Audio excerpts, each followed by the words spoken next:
Assalamualaikum warahmatullahi wabarakatuh. Bismillah, alhamdulillah, la haula wa la quwata illa billah. Allahumma salli ala Muhammad ibn Abdillah wa ala alihi wa sahbihi wa mawalah amma ba'd. Anak-anakku, bertemu kembali dengan Pak J. Kita akan melanjutkan pelajaran kita, khususnya anak siswa kelas 9, yakni menterjemah surat Az-Zumar ayat yang ke-9. A'udzu billahi minasy syaithanir rajim. Bismillahirrahmanirrahim.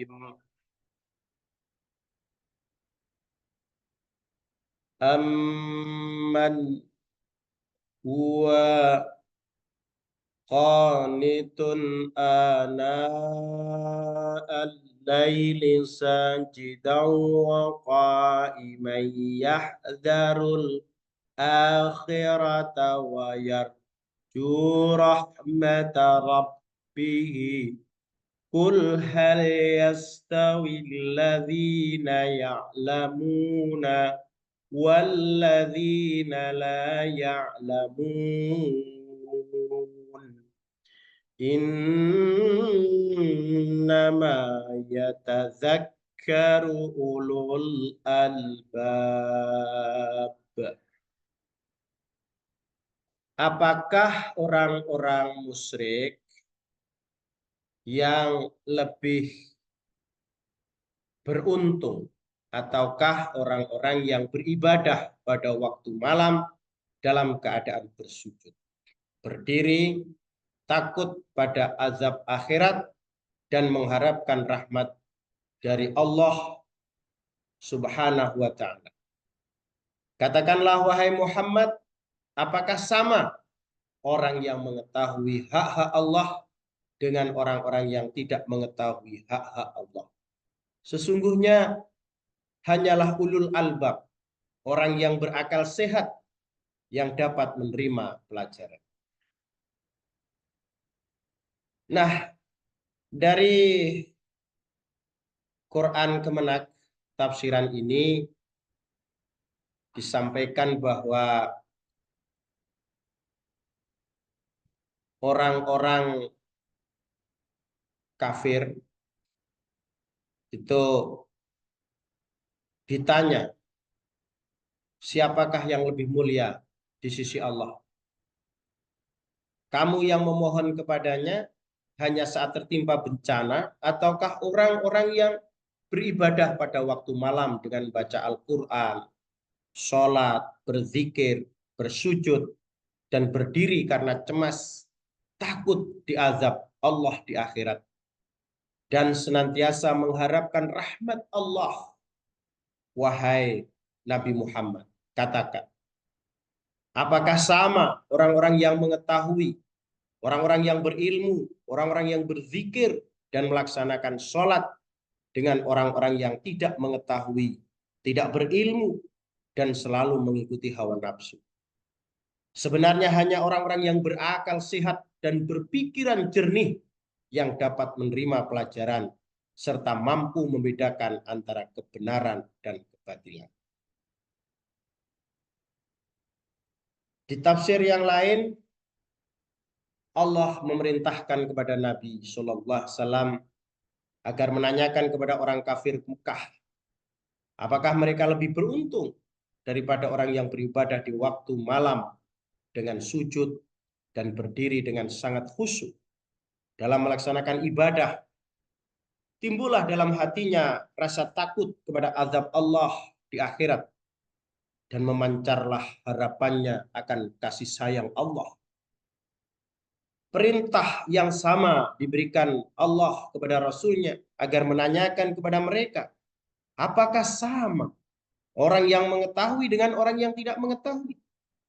Yang dimaksud adalah orang yang mengetahui adalah orang yang mengetahui pahala yang akan diterimanya karena amal perbuatan yang baik, dan siksa yang akan diterimanya apabila ia melaksanakan kemaksiatan. Sedangkan orang-orang yang tidak mengetahui ialah orang-orang yang sama sekali tidak mengetahui hal itu, karena mereka tidak mempunyai harapan sedikit pun akan mendapatkan pahala dari perbuatan baiknya, dan tidak menduga sama sekali akan mendapatkan hukuman dari amal buruknya. Di akhir ayat Allah menyatakan bahwa hanya orang-orang yang berakal yang dapat mengambil pelajaran baik dari pengalaman hidupnya atau dari tanda-tanda kebesaran Allah yang terdapat di langit dan di bumi, serta isinya juga yang terdapat pada dirinya atau teladan dari kisah-kisah umat terdahulu. Jadi anak-anakku sekalian, kita semua hendaknya senantiasa mengingat pelajaran dari Allah Subhanahu wa taala. Jangan sampai kita termasuk orang-orang yang tidak mengetahui akan hak-haknya Allah dan kita menjadi orang yang dilaknat oleh Allah. Baiklah anak-anakku sekalian, selanjutnya kita akan belajar terjemah per lafaz dari surat Az-Zumar ayat 9 ini sebagai pelajaran untuk memudahkan kita. Yang pertama Allah menyatakan amman, apakah seseorang. Huwa, dia man tadi, orang yang dimaksud adalah qanitun, orang yang selalu beribadah. Ana al-laili, pada waktu malam, sajidan, dengan bersujud.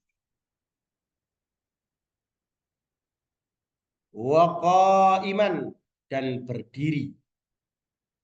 Yahdharu, karena takut, al-akhirata, azab hari akhir. Wa yarju, dan berharap, rahmatan, rahmat Allah, kasih sayangnya Allah. Jadi orang-orang yang senantiasa bersujud, berdiri, atau melakukan sholat malam karena takut azab akhirat dan mengharap rahmat Allah, tentu berbeda dengan orang-orang yang tidak mau bersujud, tidak mau berdiri, berzikir, mengingat Allah. Jangankan mereka ngerti surga neraka, yang penting mereka nuruti hawa nafsunya saja. Katakan, hal yastawi, apakah sama? Alladzina, orang-orang, ya lamuna, mereka mengetahui hak-hak Allah, walladzina, dan orang-orang yang la ya'lamuna, mereka tidak mengetahui. Innama, sesungguhnya tidaklah, yatadzakkaru, mereka mengambil pelajaran, ulul albab, kecuali orang-orang yang berakal saja. Jadi anak-anakku sekalian, ayat Az-Zumar ini itu bersambung atau kita korelasikan dengan surat Mujadalah ayat 11, intinya bahwa hanya orang-orang yang mau belajar, orang yang mau mengikuti aturan-aturan Allah dengan terus belajar, semoga kita tahu hak-haknya Allah. Dengan terus belajar, kita tahu tanda-tanda kebesaran Allah, sehingga ada perasaan takut melakukan dosa-dosa dan selalu berharap atas ridho rahmatnya Allah Subhanahu wa taala.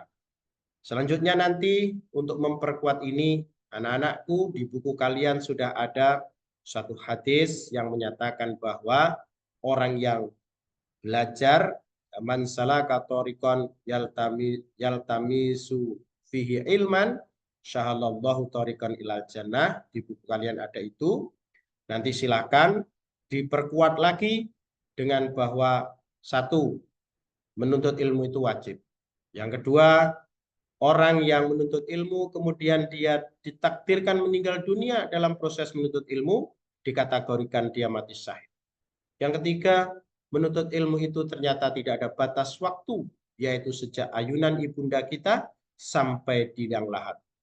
Kemudian yang keempat, nanti anak-anak mencarilah untuk memberikan semangat kepada kita bahwa ternyata orang yang mau belajar, orang yang mau terus untuk mengamalkan ilmu, belajar ilmu, mereka akan selalu didoakan oleh para malaikat, dimohonkan ampun oleh seluruh makhluk yang ada di muka bumi. Semoga bermanfaat. Mohon maaf bila ada kata yang kurang berkenan. Billahi taufik wal hidayah. Wassalamualaikum warahmatullahi wabarakatuh.